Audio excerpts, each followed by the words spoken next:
Hello. I'm here with Ben, the developer. Developer? Yeah. Okay. The developer of Color Jumper and Death Drives a Bus. Ben, Yes. can you tell me a little bit about yourself?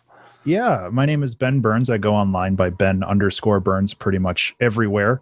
I have a background in game development and music production, and I made both Color Jumper and Death Drives a Bus, and I'm very, very happy with both of those. Color Jumper came out today on the Switch, which you mentioned in the intro video, and I'm excited about that. And Death Drives the Bus is coming to Steam soon. The page is up for wish listing, but right now it's available on itch. Yeah. Yeah. So people can play both of these games right now if they want to on their different devices.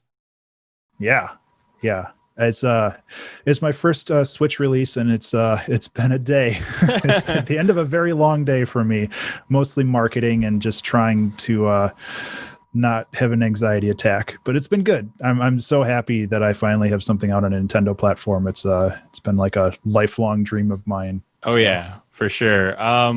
Since that just came out, why don't you tell me a little bit about Color Jumper? It's a precision platformer like Super Meat Boy, inspired by Celeste and all those other kind of frustration games. I heard the term masocore lately for frustration platforming games, and I kind of like it. But it's a difficult game where your character is a cube or a square with four different colors on each side of it, and by matching colors with the color of the platforms, that makes those platforms solid, or the things you can stand on or wall jump off of. So it not only has the normal elements of platforming like Super Meat Boy does, but it also has a puzzle element to it where you have to rotate in the correct direction to actually bounce off of some of the more solid walls. So it's a difficult game. I've been trying to beat it ever since it came out on the Switch, and I'm having trouble. I've been playing it on and off today. The developer is unable to beat his own game. Um, Well, yeah. what? Okay, so that brings up an interesting question. As someone who is designing a puzzle platformer, Hmm. how do you decide what kind of challenge it should be? Like, do you It's go as long as I can beat it, we're good, or do you kind of have a go like, okay, let's bring it back? What's your Yeah. metric? I feel that I am a average platformer like player, so my skill level is kind of in the middle, maybe a little bit above that after the development of the game. And I feel that if I can beat it probably with enough perseverance, people who are into these types of games can also beat it. I definitely didn't try to push the envelope too hard until some of the very late levels in the game, but it's kind of one of those things where I felt that if I was capable of beating the level, then it was most likely beatable by anybody with enough perseverance. Do you have a good like ramp up where early on they're like, Oh someone yeah, starting the game is like, okay, I'm figuring this out, and then yeah. as they get to the end, they're like, oh, I hate you, Ben Burns, for making this. Yeah, well, I was saying that to myself about 20 minutes ago. But yeah, like I like to think that the first half of the game is really the tutorial where it teaches you all the different mechanics that appear in the game, and it shows off all of the different ways that you can use those mechanics for interaction. And then it kind of goes off, and this is now it's like serious time. This is like where we're actually putting those mechanics together that are more challenging. So the first half of the game is kind of like how to play the game and how to get used to the mechanics, and then after that, it's more about like using those mechanics in a way that's challenging. What do you think makes Color Jumper unique? The color matching mechanic, for sure. I had never really seen that done before, at least in that way.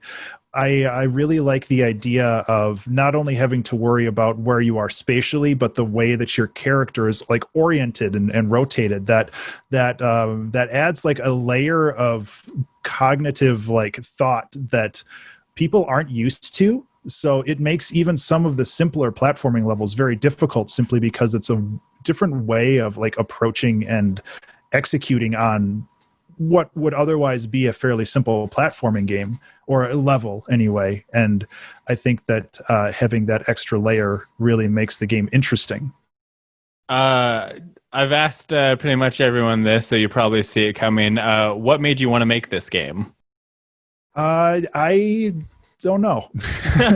just, just woke up one day and be like, color jumper. It's gonna Yeah, happen. pretty much. I had just started learning Unity back in the day. And this was kind of one of those prototypes that I had started, and unlike the other prototypes that I had started, this one got its hooks in me, and it really felt like it could be a real game with enough time. And I, like most game developers, I'm like, oh yeah, I'll be able to finish this in 6 months and I'll get it out there. And then 2 years later, I was able to finish the game and get it on Steam. And then I've been working to get it on the Switch over the past year or so. And that finally came out today. And I'm really excited about that, to get more eyes on it and more people to play it. So really, it was just kind of like one of those things where I was just messing around with random ideas and, hey, this one's neat, let's go with it. And I did. Nice. Yeah, it looks great. I mean everything about it, the colors, I guess the music on the soundtrack or on the trailer. I don't know if is that music from the game? Yes. Okay. Yep, that is the boss fight music. Yeah, then it's seems like you hit all the check marks to a great game. So Thank you. I'm sure people will be very excited, and especially with it. Like this seems like a perfect Switch game. So you can kind of take it one level at a time, right? And kind of Yeah. Oh, absolutely. There is a speedrun mode which tracks your entire play length. So it you can use it as a speedrun tool, where instead of tracking your time per level, it tracks your time for your entire playthrough from start to finish.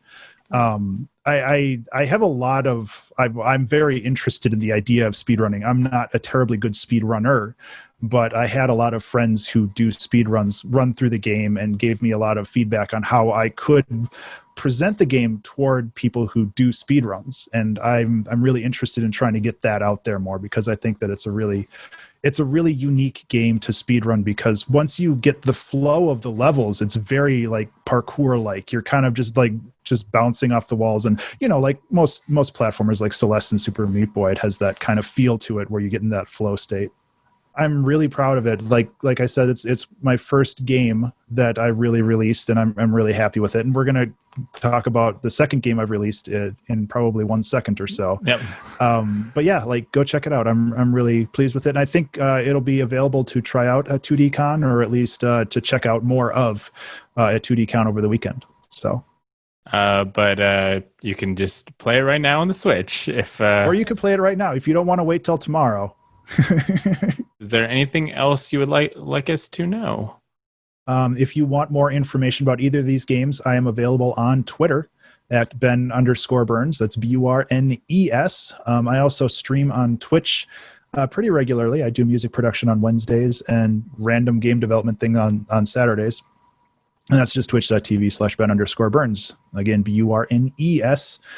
And yeah, that's pretty much it. All right. Thanks for all the questions. Thanks for talking.